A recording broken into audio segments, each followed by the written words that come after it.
Hello, hello, good people. Hello, good people. I am Dr. Hollie Kelly, and this is Dr. Kelly's perspective for Thursday, May 11th, 2017, already at mid-May. Just as a reminder, I want to give you my passion areas because I'm getting ready to detour from leadership in a way.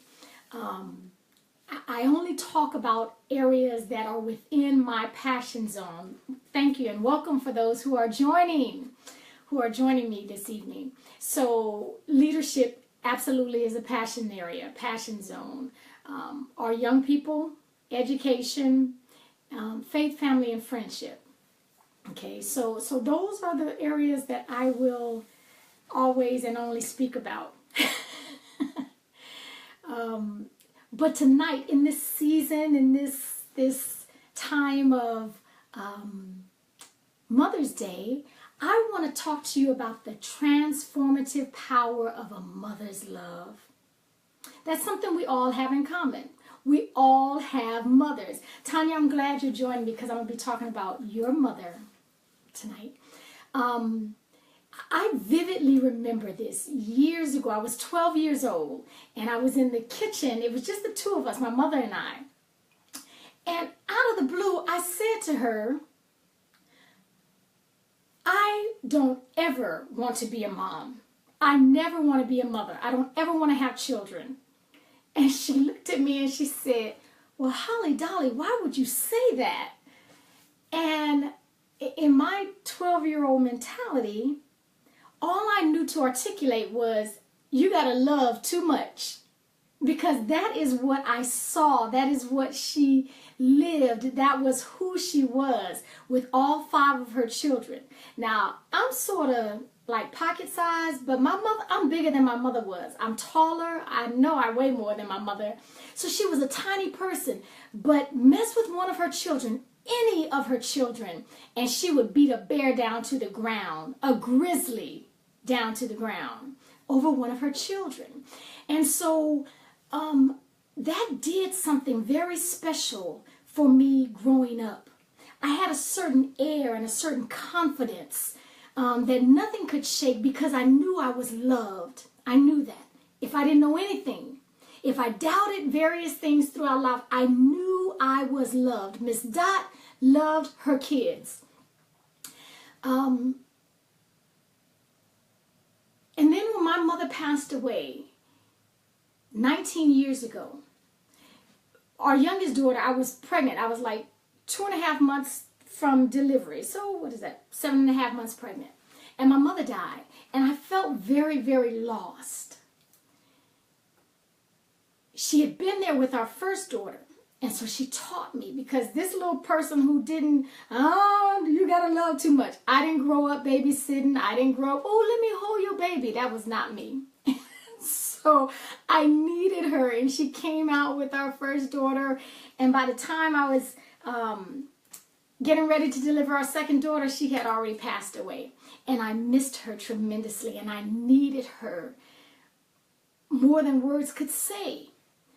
And I remember this distinctly. I had had our daughter, and I was at home, still on maternity leave. And me and my daughter, the baby, Symphony, were the only ones in the house. And I was so lonely. I was so desperate for my mother.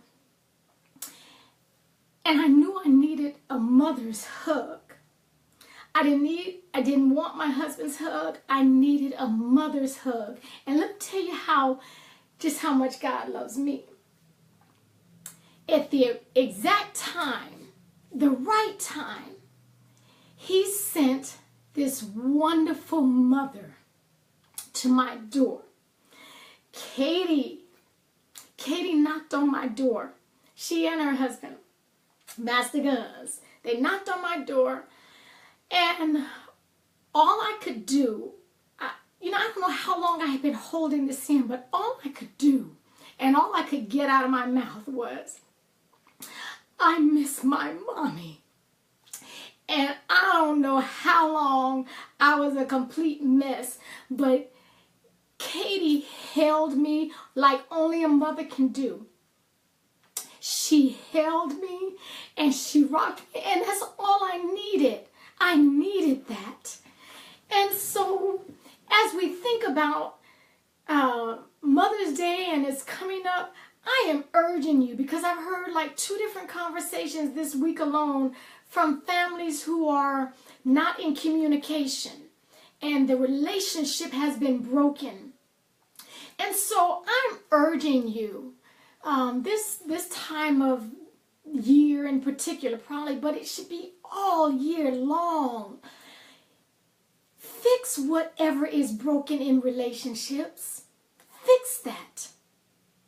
Mend it. Put your pride aside.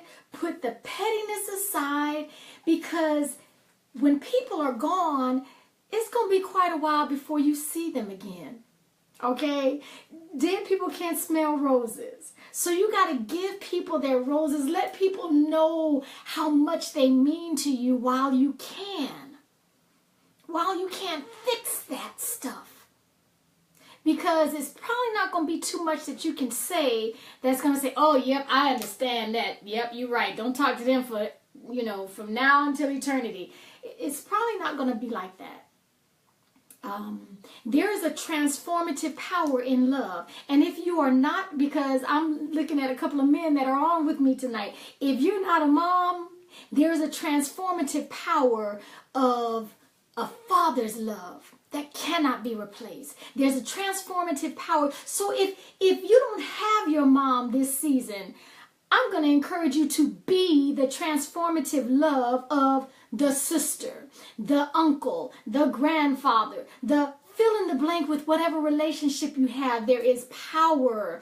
There is a strength. There is an encouragement that even grown people need that comes with love. And it's like a boomerang. When you give love, it is going to come back to you. It's going to come back. Even if it comes in a different format. Because then my relationship with my mother-in-law, who she has never once called me her daughter-in-law. I've always been her daughter. And God just sent her, and that relationship, he just understands that we need a mother's love, a mother's touch. He knew that I still had so much to learn. He knew that there was so much more for me to be taught and shown. And so Nerlene Davis just our relationship just took off. And so if you're not a biological mom, that doesn't mean too much. There's power. There's a transformative power in the lives of people when you love them, when you care for them, when you value them. That cannot be replaced. So if you have a mom, I'm hopeful and prayerful that this weekend in particular, you love on her. You love on her. If you are not a mom, go be the transformative power of a sister's love, of an uncle's love, of a granny's love, of you fill in the blank. Okay, thank you for spending a few minutes with me tonight. And until we meet again, take real good care of yourself. I'm going to ask, if you know someone who has a broken relationship, hit the share button. Send this to them. Okay? It's really not going to be worth it when you look back. Okay? Okay. Thanks for joining me. Take real good care of yourself. And to all the moms out there, happy Mother's Day.